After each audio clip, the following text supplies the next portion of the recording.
Welcome to the Pantheon Parenthetical. My name is Lance Ash.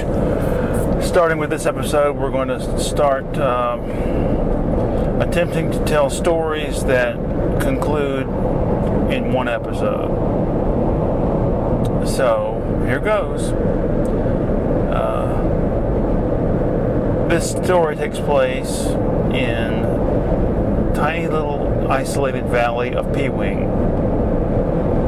The night before, a big storm had blown through,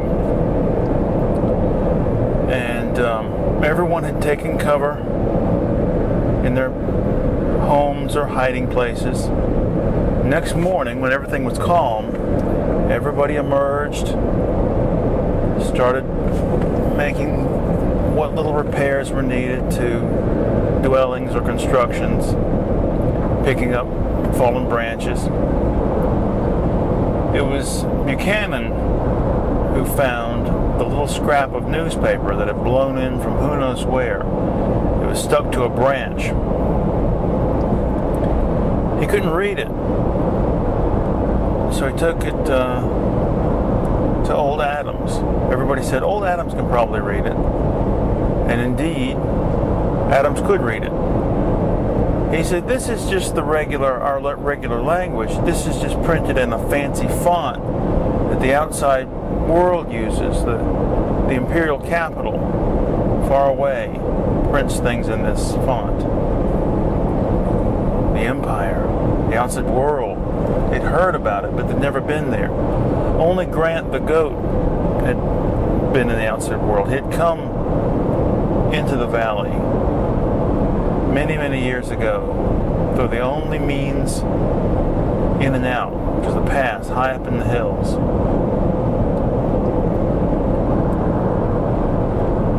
Adams read them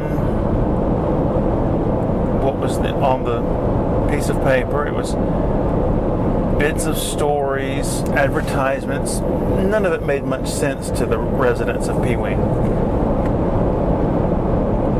It was Foxmore that was most intrigued, most excited by this just inkling of information from outside. The idea of the emperor living in his capital city far away excited his imagination. Over the next couple of days, he asked Adams to read everything on the piece of paper to him again and again. Eventually, he decided he was going to leave and see the outside world. Everybody thought he was crazy. Even Grant, who had a few memories left of the outside world, thought it was crazy.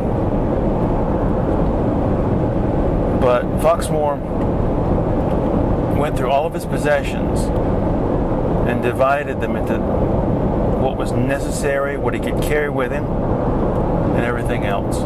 Everything else he distributed amongst everyone in the valley, handing everything out until it was all gone. He announced that on a certain day he would be leaving. That day came, and they had a sad farewell breakfast for him. Foxmore had tried to persuade a couple of people, at least one, maybe two people, to go with him, but no one would. A group accompanied him up to the pass, said goodbye to him. He went through the pass, out of sight, and the rest of them turned away. At the last second, the last one in line, Johnson, suddenly decided to go with Foxmore. He turned and ran through the pass. No one saw him go. They didn't realize he was gone until they were halfway down the hill. And that concludes that story, and brings us to the end of this episode. So thank you very much for listening.